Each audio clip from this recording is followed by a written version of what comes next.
యేసుక్రీస్తు దివ్యమైన, ఘనమైన, బలమైన, సాటిలేని, ఉన్నతమైన, మహోన్నతమైన, మహిమ కలిగిన, ఆశీర్వదించబడిన నామమును బట్టి మీ అందరికీ నా యొక్క హృదయపూర్వక వందనాలు తెలియజేస్తున్నాను. యెహోవా యందలి ఆనందమే మన బలమై ఉన్నది. దేవునికి స్తోత్రం. ఆయనలో ఆనందించుట ద్వారా మనము బలమును పొందుకుంటున్నాం. దేవునికి స్తోత్రం. ఈరోజు ఒక ప్రత్యేకమైన అంశంతో పరిశుద్ధాత్ముడు మనందరితో కూడా మాట్లాడబోతున్నారు. ఈ యొక్క నవంబర్ మాసం అంతా తన కృపను అందించి ఈ యొక్క డిసెంబర్ నెల మొదటి రోజు, మొదటి గడియల్లో మొదటి అంశంతో పరిశుద్ధాత్ముడు మనతో మాట్లాడబోతున్నాడు. హల్లెలూయా. దేవుని నామానికి మహిమ కలుగును గాక. హల్లెలూయా.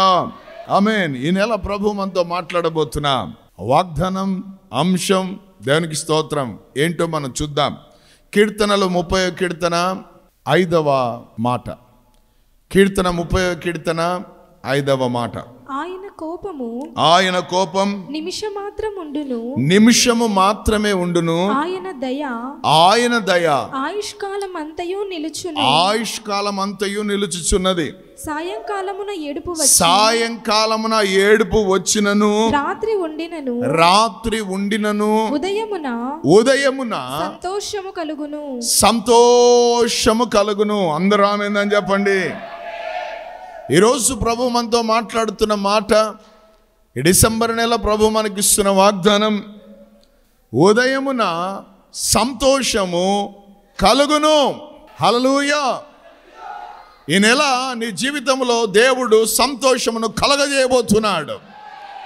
ఆమేన్. ఈరోజు నీ జీవితంలో దేవుడు తన సంతోషాన్ని నీకు కలగజేయబోతున్నాడు. నీ వ్యాపారంలో సంతోషాన్ని కలగజేయబోతున్నాడు. నీ ఉద్యోగంలో సంతోషాన్ని కలగజేయబోతున్నాడు. నీ కుటుంబంలో నీకు సంతోషాన్ని కలగజేయబోతున్నాడు. నీ దేహంలో సంతోషాన్ని కలగజేయబోతున్నాడు. నీ మనసులో సంతోషాన్ని కలగజేయబోతున్నాడు. నీ ప్రయత్నాలన్నిటిలో దేవుడు సంతోషాన్ని కలగజేయబోతున్నాడు. నువ్వు ఉన్న ప్రాంతంలో నీకు సంతోషాన్ని కలుగజేయబోతున్నాడు. ఈ నెల అటువంటి సంతోషాన్ని నువ్వు చూడబోతున్నావు. ఏమే రాత్రి ఏమైంది? ఏడుపు వచ్చింది. చెప్పండి. రాత్రి ఏడుపు వచ్చింది. సాయంకాలం ఏమొచ్చింది? సాయంకాలము ఏడుపు వచ్చింది. రాత్రి అది ఉన్నది. ఉదయమున సంతోషము కలుగును. Praise God. హల్లెలూయా. సాయంకాలం ఏమొచ్చింది? పొద్దునంతా బాగున్నా, సాయంకాలం ఎంత ఏడిచినానో అబ్బా, అది రాత్రి ఉందట. కొన్ని ఏడుపులు పోవు అప్పుడే. హల్లెలూయా. నీ గుండెను పట్టుకొని ఉంటాయి, నీ మనసును పట్టుకొని ఉంటాయి, నీ దేహాన్ని పట్టుకొని ఉంటాయి. అమ్మో జరగరానివి జరిగింటాయి. అయ్యో అది మర్చిపోయే అంత సులువైన విషయం కాదు. అవి నా గుండెను చీల్చినాయి, బండను ఏమో మామూలుగా కాదు కదా. ఆ ఏడుపులు ఉన్నాయి. దేవునికి స్తోత్రం. హల్లెలూయా. ఏడుపుల లోకంలో మనం ఉన్నాం తెలుసా. ఎక్కడ చూసినా ఏడుపు ఏడుపు ఏడుపు ఏడుపు ఏడుపు. ఇది దావీదు చెప్తున్న మాట కదా. సాయంకాలం ఆయనకి ఏడుపు వచ్చిందట. అది రాత్రి ఉండిపోయింది. అది ఉండింది రాత్రి. సాయంకాలం వచ్చిన ఏడుపు రాత్రి ఉంది అంటే దానికి నివారణ జరగలే. Praise the Lord. కానీ ఉదయమున అనండి అందరు కూడా, ప్రతి ఉదయమున నీ కృపలో నేను ఉల్లసింతెను, నీ రక్తాభిషేకము కడిగెనే నా ప్రాణాత్మ శరీరమును. ఉదయం అనేది ఒక అద్భుతమైనది. ఒక మాట చెప్పాలంటే మార్నింగ్, ఎర్లీ మార్నింగ్, ఉదయము అన్నది ఒక ఆశీర్వాదము. హల్లెలూయా. ఒక క్రొత్తదనం, ఒక న్యూ బిగినింగ్. ఆమేన్. దేవునికి స్తోత్రం. నూతన ప్రారంభం. హల్లెలూయా. ప్రభులో ఉన్నవాడికి ఉదయం ఉంటుంది. ప్రభుతో ఉన్నవాడికి ఉదయం ఉంటుందని చెప్పండి అందరు కూడా. దేవునికి స్తోత్రం. ప్రభువులో లేనివాడికి సాయంకాలం ఏడుపు వస్తుంది, రాత్రి ఉంటుంది, రాత్రే చనిపోతాడు. ఉదయం ఉండదు వానికి. ఉదయం లేదు వాళ్ళ జీవితాల్లో. తెలుసా మీకు? ఆమెన్. అన్న లాస్ట్లో చనిపోయేటప్పుడు భలే వారి గోస చూడలేకపోయినా బాబా బాబా బా ఎంత నవ్వుకుంటా బ్రతికాడో చచ్చిపోయే టైంలో బాబా. ఎందుకంటే అడికి ఉదయం లేదు. ఆమేన్. కొంతమంది రేపు 1వ తారీఖు వస్తుంది, రేపు నూతన దినం ప్రారంభమవుతుంది, రేపు నూతన నెల ప్రారంభమవుతుంది అనగానే కొంతమందికి భయం స్టార్ట్ అయింది లోపల. ఎందుకు? ఫీజులు కట్టాలనో, ఇంటి బాడీలు కట్టాలనో, లేకపోతే ఏవైనా సవాళ్ళతో కూడిన పరిస్థితులు ఉన్నాయేమో. ఈ నెల వరకు చూస్తాం, నెక్స్ట్ నెల అని ఇట్లాంటి వార్నింగ్లు ఏమైనా వచ్చింటాయి. సో వారందరికీ కూడా చాలా వేదన ఉంటుంది రాత్రి. కానీ అద్భుతం, ప్రభును ఆశ్రయించావనుకో, ప్రభులోను ఉన్నావనుకో, నీకు ఉదయము సంతోషమును కలగజేస్తాడు ఆయన. హల్లెలూయా, ఆమేన్. ప్రభులో ఉన్నవాడికి ప్రభులో లేనివాడికి తేడా ఒకటే. ప్రభులో ఉన్నవాడికి ప్రభులో లేనివాడికి ఇద్దరికి సేమ్. ఏంటి? శ్రమలు, కష్టాలు, బాధలు, సమస్యలు, అనారోగ్యాలు, ఛాలెంజెస్ దేవునిలో ఉన్నా వస్తాయి, దేవునిలో లేకున్నా వస్తాయి. ఇది కామన్. హల్లెలూయా, ఇది కామన్ అని చెప్పండి అందరు కూడా. మనిషిగా పుట్టినోడికి వస్తాయి, ఈ అందరికి కామన్ ఇవి. దేవునిలో ఉన్నాడు కాబట్టి వీడికి రోగమే రాదు, దేవునిలో ఉన్నాడు కాబట్టి వీడికి సమస్యలే ఉండవు, దేవునిలో ఉన్నాడు కాబట్టి వీడికి కష్టాలే ఉండవు, దేవునిలో ఉన్నాడు కాబట్టి వీడికి ఏముండవు అని చెప్పడానికి లేదు. ఎందుకు అంటే యేసుప్రభు అన్నాడు, మీకు ఈ లోకంలో శ్రమ. హల్లెలూయా. యేసుప్రభు దగ్గరికి రండి, రోగాలు పోతాయి, సమస్యలు పోతాయి, ఇరుకులు పోతాయి అంటే అబద్ధ సువార్థికులు, అబద్ధ సువార్త అది. ఆమేన్. గొప్ప గొప్ప భక్తులు, దేవుని హృదయాంశులు అని పిలువబడిన వాళ్ళు, దేవునితో ఆశీర్వదించబడిన వాళ్ళు, దేవుని ముఖకాంతిని చూసిన వాళ్ళు, వీళ్ళందరూ వాళ్ళు ఏమంటారు? మేము శ్రమల పాలై దీనులమైనమంటారు. మనకు శ్రమలు ఎందుకు వస్తాయంటే దేవుని నమ్ముకున్నోన్ని తగ్గియడానికి. ఆమేన్. నువ్వు శ్రమలలో దీనుడవవుతావు. ఆమేన్. సో దేవునిలో ఉన్నోడికి శ్రమలు వస్తాయి, దేవునిలో లేనోళ్ళకి శ్రమలు వస్తాయి. Praise the Lord. ఈ దేవుని నమ్ముకున్నప్పటి నుంచి నీకు కష్టాలు వస్తున్నాయిరా, వచ్చేసేయి. మళ్ళా వచ్చిందంటే వీడి తల్లి తండ్రులు చేసిన పాపం కాదు, దేవుని యొక్క కార్యము, తండ్రి యొక్క కార్యము, ఆయన యొక్క మహిమ వీని యందు కనుపరచబడడానికి. అది ఎప్పుడు మైండ్లో పెట్టుకోవాలా. ఈరోజు నీకు అవమానాలు ఎందుకు వస్తున్నాయి, సమస్యలు ఎందుకు వస్తున్నాయి, రోగాలు ఎందుకు వస్తున్నాయి, ఇరుకులు ఎందుకు వస్తున్నాయి, ఇబ్బందులు ఎందుకు వస్తున్నాయి, ఇవన్నీ ఎందుకు వస్తున్నాయి అంటే దేవుని యొక్క కార్యము, దేవుని యొక్క నామము నీ ద్వారా మహిమ పరచబడడానికే దేవుడు అనుమతించాడు, అంతే. Praise the Lord. అందుకే ఈ యొక్క పరిస్థితిని పౌలు గారు బాగా తెలుసుకొని, నేను ఇప్పుడు ఆసియా ఖండానికి వెళ్తున్నాను, అక్కడ నా కొరకు శ్రమలు ఎదురు చూస్తున్నాయంట. శాలవాలు పట్టుకొని దండలు పట్టుకొని ఎదురు చూస్తున్నారని చెప్పినట్టు చెప్తాడు ఈ పౌలు గారు. ఎందుకంటే పౌలుకు తెలుసు ఈ ఎంత ఎక్కువగా శ్రమలు పొందుకుంటామో. ఇంకొక మాట కూడా చెప్తున్నాడు పౌలు, ఇంకెంత గొప్ప మాట చూడండి. మీరు అందరూ అనుకుంటున్నారు పౌలుకు వచ్చినాయి శ్రమలని. ఆమేన్, హల్లెలూయా. పౌలుకు అన్ని శ్రమలు వచ్చినాయని, కానీ ప్రయాసపడింది నేను కాదు, ప్రయాసపడింది దేవుని కృపయే. దేవునికి స్తోత్రం. అది అండి మనం జీవించాల్సిన జీవితాలు. సో గిల్లేవాళ్ళు, గిచ్చేవాళ్ళు, తొక్కేవాళ్ళు, ఎత్తి పొడుపులు మాటలు మాట్లాడేవాళ్ళు ఎంతోమంది ఉంటారు. ఇన్ని సంవత్సరాల నుంచి దేవుడి దగ్గర పోతున్నావు, ఇన్ని సంవత్సరాల నుంచి ప్రార్థన చేస్తున్నావు, ఇన్ని సంవత్సరాల నుంచి దేవుని దగ్గర, ఇన్ని సంవత్సరాల నుంచి మందిరంలో పరిచయం, ఇన్ని సంవత్సరాల నుంచి ఏమి కాలేదు, ఏమి జరగలేదు, ఏమి అవ్వలేదంటే అంతే అని చెప్పాలి. ఏమి జరిగినా జరగకపోయినా, ఏంది అయినా అవ్వకపోయినా, నేను మాత్రం నా యేసునందే ఆనందిస్తాను. హల్లెలూయా, ప్రైజ్ ది లార్డ్, ఆమేన్. దేవునికి స్తోత్రం. ఇప్పుడు యేసు ప్రభు తన ప్రాణాన్ని మనందరి కోసం పెట్టాడు, అవునా? ఎవరికి లాభం చేయడానికి పెట్టాడు ప్రాణం? ఆయనకేం లాభం ఉందా? నీకు నాకు కలుగుతుందా లాభం? నీకోసం నా కోసం ఆయన ఫైన్ కట్టాడు నిన్ను విడిపించడానికి కోసం. ఆమేన్, హల్లెలూయా. కాబట్టి శ్రమలు ఇద్దరికి వస్తాయి. కానీ ఒకటి మనం తెలుసుకోవాలి, ప్రభుతో మనం ఉంటే ఎన్ని శ్రమలు వచ్చినా, ఎన్ని పరిస్థితులు తారుమారైనా నిలబడే శక్తి, ఎదుర్కొనే ధైర్యం, వాటి ముందు సాగిపోయే కృప యేసు ప్రభువారు మనకిస్తారు. హల్లెలూయా. కానీ లోకంలో ఉన్నామనుకో పంచర్ అయిపోతావు. అవి తట్టుకోలేక, భరించలేక, ముందుకు పోలేక ఇంకేమనిపిస్తుంది తెలుసా? చచ్చిపోతే బాగుంటుందని చెప్పి వెళ్ళి ట్రైన్ల కింద, బస్సుల కింద పడి విషాలు దాగి ఆత్మహత్యలు చేసుకొని చచ్చిపోతారు. ఎవరు? లోకస్తులు.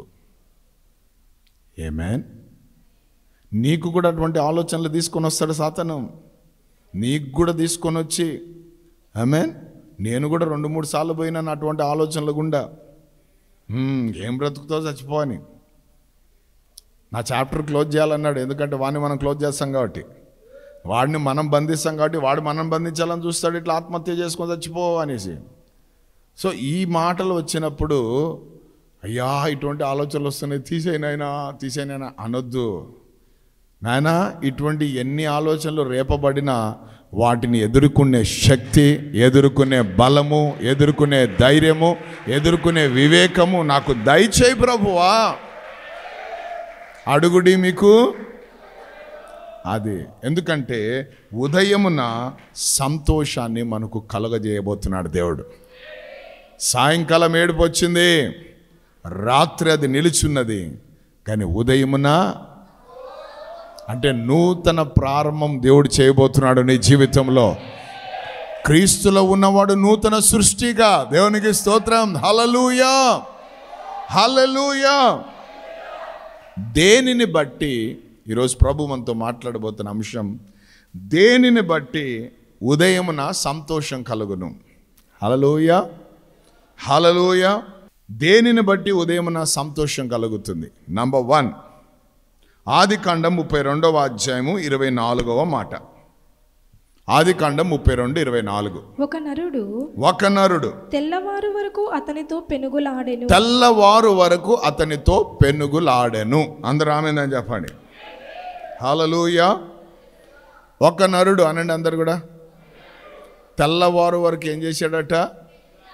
Praise the Lord. దేవునికి స్తోత్రం. హల్లెలూయా, ఆమేన్. దాని తర్వాత చూడండి 29వ వచనం.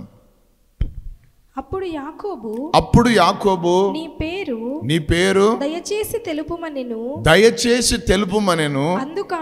అందుకు ఆయన నీవు ఎందు నిమిత్తము నా పేరు అడిగితివని చెప్పి అక్కడ అతన్ని ఆశీర్వదించెను. దేవునికి స్తోత్రమా. యాకోబు నేను ముఖాముఖిగా దేవుని చూచి తిని, అయినను నా ప్రాణము దక్కినదని ఆ స్థలమునకు పెనూయేలు అను పేరు పెట్టెను. అతడు పెనూయేలు నుండి సాగిపోయినప్పుడు సూర్యోదయం ఆయను. హల్లెలూయా. పెనూయేలు నుండి సాగిపోయినప్పుడు సూర్యోదయం ఆయను అని చెప్పండి. పెనూయేలు నుండి సాగిపోతున్నప్పుడు ఏమైందట? సూర్యోదయం ఆయన పైన ఉదయించింది. దేవునికి స్తోత్రం. ఏ టైంలో ఉన్నాడైనా? ఒక నరుడు అంటే రాత్రంతా అనండి. దేవునికి స్తోత్రం. సాయంకాలం 6 గంటల నుంచి ఉదయం 6 గంటల వరకు అనుకుందాం. ఆమేన్. ఇప్పుడు ఆయన పోరాడుతుంది దేనికోసం తెలుసా? దేవుని యొద్ద నుండి ఆశీర్వాదం పొందుకోవడానికి. ఎందుకంటే అన్ని విషయాల్లో వర్ధిల్లాడు ఆయన. భార్యలు, దాసీలు, గొర్రెలు, మందలు, పనివారు. హల్లెలూయా. అన్ని లూలే అని చెప్పండి. అన్ని 2 కాదు 3 కాదు ఎన్నో అంతలు కదా. వర్ధిల్లిపోయాడు అంతా. మామూలుగా లేదు అది. మరి మోసంతో చేశాడో, నీతిగా చేశాడో, ఏది చేసినా డెవలప్ అయ్యాడు మనిషి. బాగా డెవలప్ అయ్యాడు. ఎంత డెవలప్ అయినాడు అంటే మామూలుగా గాదిక. దేవునికి స్తోత్రం. సంతానాన్ని పరివారాన్ని అంతటి తీసుకొని పరిగెడితే మామ వెనక పరిగెట్టుకుంటూ వచ్చినాడు. అంత డెవలప్ అయినాడు ఆయన. హల్లెలూయా. తిరిగి తన స్వదేశానికి వెళ్తున్న మార్గంలో గతం ఎప్పుడు కూడా మనల్ని కొన్నిసార్లు భయపిస్తుంది. ఏదైతే మనం వదిలేసి వచ్చింటామో, దేనైతే పక్కన పడేసి వచ్చింటామో, కొన్నిసార్లు అది అనుకోకుండా మన ముందుకు వస్తుంది. ఈ దేవుడు ఎటువంటి దేవుడు అంటే, వదిలిపెట్టి దేన్ని చూసి మనం భయపడ్డామో, దేన్ని చూసి మనం చింతించామో, దేన్ని చూసి మనం అధైర్యపడ్డామో, దేన్ని చూసి కలవరం పొందామో, మళ్ళీ అదే మార్గాన్ని తీసుకుపోతాడు. వద్దునైనా నేను ఆ మార్గంలో పోనైనా, అది చాలా ప్రమాదకరమైంది, అక్కడే కదా ప్రభా నేను ఉండలేకపోయినాను, అక్కడే కదా ప్రభా నా ప్రాణం పోయి అంత పరిస్థితి వచ్చింది, నాకు అక్కడ అవమానాలు జరిగినాయి, అక్కడ నిందలు వచ్చినాయి, నాకు అపజయం వచ్చింది, అక్కడ భయంకరమైన వచ్చినాయి, వద్దునైనా నా సాక్ష్యం పోగొట్టుకుండే పరిస్థితి అక్కడికి వచ్చింది, వద్దునైనా అంటే మళ్ళీ ప్రభా అదే మార్గంలో తీసుకుపోతా అంటాడు. ఎందుకు? ఆయన ఎవరో తెలుసా? నువ్వు ఎక్కడ తల దించుకుంటావో అక్కడే నీ తలను పైకెత్తేవాడు. ఎక్కడైతే నువ్వు వేస్ట్ అంటారో అక్కడే నువ్వు ద బెస్ట్ అని నిరూపించేవాడు. ఆయన ఎటువంటి వాడంటే, తృణీకరించబడిన రాళ్ళనే మూలకు తలరాళ్ళుగా చేసి నిలబట్టే గొప్ప దేవుడై ఉన్నాడు. హల్లెలూయా, ఆమేన్. కాబట్టి ఇప్పుడు యాకోబు యొక్క పరిస్థితి ఏంటంటే, వాళ్ళ అన్నని ఎదుర్కోవాలి. ఫస్ట్ అన్న దగ్గర నుంచి కాపాడబడాలి. ఎందుకంటే పగ అనేది మామూలు కాదు. పగ ప్రతీకారం తీస్తుంది. ఆమేన్. అది ఎన్ని సంవత్సరాలైనా. ఒకడు ఏదో కథ చేసి మన ఊర్లోనే, మన ప్రాంతాల్లోనే, వాడు భార్యాభర్తల మధ్యలో ఒక కార్యం చేసి వాళ్ళిద్దరినీ సమస్యలకు గురి చేసి పాపం చేసి భర్తకు తెలిసినాక వాడు చంపుతాడని తెలిసి సింగపూర్ పోయినాడట. వాడు ఎక్కడ పోయినాడు? సింగపూర్కి పోయి కొన్ని ఏండ్లు, నెలలు కాదు కొన్ని సంవత్సరాలు ఉండి మళ్ళీ ఇంకా మర్చిపోయింటారులే, చల్లగా అయిపోయింటుందిలే, ఇంక కనబడరులే అనుకున్నాడు. మరి ఎట్లనో కేసు వాయిదా కోసం అని వచ్చాడు. రావడమే అన్ని సంవత్సరాల పగ ఆ వ్యక్తి గుండెల్లోనే మనసులను పెట్టుకొని కత్తి పట్టుకొని కోర్టు దగ్గర నుంచి ఆ టీవీ రోడ్ వరకు పరిగెట్టించి అందరి ముందు పగలే నరికినాడు ఆయన. పాపం వలన వచ్చే జీతము అంటే అదే అన్నమాట. తప్పించుకోలేవు, అది అంటపడుతుంది నిన్ను. ఆమేన్. యాకోబుకు అది తెలుసు. నేను ఇంత వడదిల్లాడు అన్ని విషయాల్లో, నేను ఇంత సంపాదించుకున్నాను, ఇప్పుడు ఇదంతా తీసుకొని నేను పోతే మా అన్న నా మీద పడి అన్నీ నా దగ్గర నుంచి తీసేసుకొని అన్నిటినీ చంపేస్తే నా పరిస్థితి ఏంటి? 20 ఏండ్లు నేను దేవునితో సహవాసం చేయలేదు, 20 ఏండ్లు నాకు ఎవరితో సహవాసం లేదు, కష్టాన్ని నమ్ముకున్నాను, చెమటను నమ్ముకున్నాను, సో అన్ని సంపాదించుకున్నాను కదా. కొంతమంది మందిరాలు మానుకొని అన్నీ వెనక పరిగెడుతుంటారు. యాకోబులారా వినండి, ఆమేన్. అటువంటి వాళ్ళకే భయాలు ఎక్కువ ఉంటాయి. హల్లెలూయా, దేవునికి స్తోత్రం.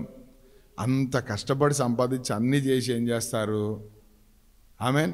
వచ్చిన డబ్బును దేవుని సేవకో, దేవుని రాజ్యవ్యాప్తి కోసం అట్లా వెదజల్లితే నువ్వు అభివృద్ధి కలుగుతుంది నీకు. కానీ తీసుకుపోయి ఏం చేస్తావు? వడ్డీలకు తిప్పుతావు. విచిత్రం ఏంటంటే, ఆ వడ్డీ డబ్బు ఒకనికి ఇచ్చి, ఆ వడ్డీ డబ్బు వడ్డీ తీసుకునేవాడు నీ దగ్గరికి 4 సార్లు తిరిగింటాడు. అన్న అయ్యో, అక్క అయ్యావా అని. అక్కలు కూడా చేస్తారు ఈ పని, అన్నలే కాదు. ఎందుకంటే అన్నలు సంపాదించి బిరవాల పెడితే ఈ అక్కలు ఏం చేస్తారు? 1000కి 2000కు ఆశపడి మెల్లగా అయ్యగారికి తెలియకుండా బుజ్జగించి అది చేసి, ఇంట్లో ఉంటే బ్యాంకులో ఉంటే తక్కువ కదా, ఎవరికైనా ఇస్తే మనకు వస్తాయి కదా, వాళ్ళు మంచోళ్ళు అంటలే అని చెప్పి కదా దీనికి ఇచ్చేస్తారు. వాడు 4 సార్లు తిరిగి నీ దగ్గర 5 లక్షలు, 3 లక్షలు, 2 లక్షలు, 50,000, 10,000, 5,000, 2,000, 1,000 తీసుకుంటాడు. దాని తర్వాత ఆ 3 నెలలు 2 నెలలు నీ దగ్గర తిరిగి తీసుకున్న తర్వాత వాడు ఇచ్చేంత వరకు నువ్వు వాని ఇంటి చుట్టూ తిరుగుతూనే ఉండాల. వీళ్ళనే అంటాము కర్మజీవులు అని. ఏం జీవి? ఎంత కర్మ చూడు. అంటే వాడి కష్టార్జితం వాడు అనుభవించలేకపోతున్నాడు. వాడు కష్టంది ఎవడికో ఇచ్చి ప్రతిరోజు వాని ఇంటి దగ్గర పోయి గుమ్మం, నాయన ఉన్నాడా, అమ్ముందా, లేరుపో అంటాడు వాడు కదా. నీకు పని పాటలేదా, ఎప్పుడు పడితే అప్పుడు వస్తావు అంటాడు. ఎవరిది సొమ్ము, ఎవరిది డబ్బు? అన్న పాపం ఆయన అందరికీ వడ్డీ ఇస్తాడని మంచోడన్నా, ఇక మళ్ళా అట్లా ఎవడు ఉండదు అన్న, వాడిని అడ్డీరకు కొడతాడన్నా అనేది చెప్తారంతా. అర్థమైందా? సో ఇప్పుడు యాకోబు అదే ఆలోచనలో ఉన్నాడు. ఇంత వర్ధిల్లాను నేను, అన్ని లూలే నా జీవితంలో. సో ఇప్పుడు నా పరిస్థితి ఏమైపోతుందని 20 ఏండ్ల తర్వాత దేవుడు గుర్తుకొచ్చినాడు ఈయనకి. అప్పుడు శరణం నీ శరణం, శరణం నీ శరణం, ఇదిగో దేవా నా జీవి. భయాలు వచ్చినప్పుడు వస్తాయి పాఠాలు కదా, అన్ని బాగుంటే కనపడము ఎవరికి కూడా. దానికి స్తోత్రం. సో అప్పుడు ఏం చేశాడు? అన్నిటినీ వేటి కోసమైతే ప్రయాసపడ్డాడో, వేటి కోసం భారం మోసాడో, వేటి కోసం పరుగులు తీశాడో, వేటి కోసం నెమ్మది లేకుండా ఆ అడవులలో కొండలలో పడి కదా ఎన్ని రకాలైన చాకరీలు చేశాడో అవన్నిటినీ ముందు పంపించేసి రాత్రంతా, ఆమేన్, హల్లెలూయా, ఒక్కడే నరుడు, ఒక్కడే దేవునితో ఏమవుతున్నాడట? పెనుగులాడుతున్నాడు. దేవునికి స్తోత్రం, హల్లెలూయా. ఇక్కడ ఒక మర్మం ఉంది, మనం అందరం నేర్చుకోవాలి. ఈ పనులు, డబ్బులు, వ్యాపారాలు, ఉద్యోగాలు, చదువులు, ప్రయాణాలు, ఇవి అవి, ఈ చిక్కులన్నీ మనం ముందు పెట్టుకొని ఉంటే దేవుడు మన దగ్గరికి రాడు. వీటన్నిటిని పక్కన పెట్టి దాటించేసి నువ్వు ఒంటరిగా కూర్చుంటావు చూడు, అప్పుడు ఆయన నీ దగ్గరికి వస్తాడు. ఇది చాలా అద్భుతం. మనకు అవ్వగాల భూవగాలంటే కాదు ఇక దేవుని రాజ్యంలో. ఏమైనా మొదట నా రాజ్యాన్ని నీతిని ఎతకండి అన్నాడు. అంటే దాని అర్థం ఏంటి? అన్ని పక్కన పెట్టండి, ఫస్ట్ నా ప్రజెన్స్ని మీరు ఎతకండి అని అర్థం. సో దాటించండి అన్నీ కూడా. నీ సెల్ ఫోన్ పోవాలా బయటికి, ఆమేన్, హల్లెలూయా. నీకున్న సంబంధాలు గిమ్మందాలు అన్నింటిని బయట పెట్టాలా, పక్కన పెట్టాలా. దేవునికి స్తోత్రం. నువ్వు ఒంటరిగా కూర్చోవాలా దేవుని దగ్గర. నువ్వు ఒంటరిగా కూర్చున్నప్పుడు ఏమవుతుందో తెలుసా? స్వయాన్న, నిజంగా చెప్తున్నాను, భూమి ఆకాశములను కలుగజేసే దేవుడే నీ ముందుకు వచ్చి కూర్చుంటాడు. చెప్పు బిడ్డ ఏం కావాలంటాడు ఆయన. చెప్పు బిడ్డ అంటాడు అని కూర్చుంటాడు. ఇక ప్రైజ్ ది లార్డ్. యాకోబు ఎటువంటి వాడో తెలుసా? రాత్రంతా నన్ను ఆశీర్వదించాను అని ప్రార్థన చేయలే. ఆమేన్. అతడు మగసిరి గలవాడై కన్నీళ్లు విడుచుచు, ఆ మాట చాలా అద్భుతం. ఎవరంట? మగసిరి గలవాడై కన్నీళ్లు విడిచాడంట. దేవుని రాజ్యంలో ఎవడైతే కన్నీళ్లు విడుస్తాడో వాడు నిజమైన మగోడు అని అర్థం. ఏంద్రా ఆడపిల్లలాగా ఏడుస్తుంటావు అంటే, ఏడుపు అనేది ఆడపిల్లలాగా ఏడిచినందుకే తక్కువ చూస్తారు. కానీ దేవుని రాజ్యంలో ఎవడైతే ఏడుస్తాడో వాడే గొప్ప. అర్థమైందా? దుఃఖపడువారు ధన్యులు.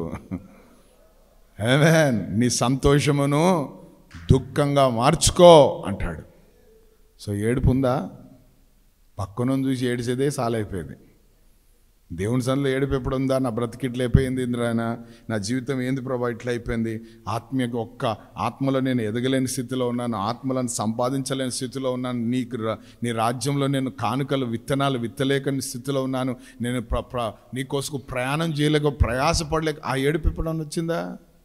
కోడలు వెళ్ళిపోయింది అందుకే ఏడుస్తున్నా, అల్లుడు వెళ్ళిపోయినాడు ఏడుస్తున్నా, పిల్లలు లేరని ఏడుస్తున్నా, ఉద్యోగాలు లేవని. ఈ భూ సంబంధమైన వాటి ఏడుపే తప్ప. ఏమేన్. మగ సిరిగలవాడే అతడు ఏడ్చాడంట దేవుని సన్నిధిలో. ఆ కన్నీళ్లకు దేవుడు ఎంత ప్రభావితుడయ్యాడంటే, ఏం పేరా నీ పేరు అన్నాడు. హల్లెలూయా. అద్భుతం ఏంటంటే, నా పేరు యాకోబు అన్నాడు. నెక్స్ట్ ఏమంటాడు? నీ పేరేం పేరు అంటాడు ఈయన. అంటే పేర్ల కోసం ఏం తెలియకుండానే రాత్రంతా కూర్చున్నాడు ఆయన దగ్గర. అదే అద్భుతం. ఇప్పుడు జరుగుతుందా జరగదా, అవుతుందా అవ్వదా నీకు అనవసరం. ఆయన సన్నిధిలో నువ్వు కూర్చోవడమే అది అవసరం.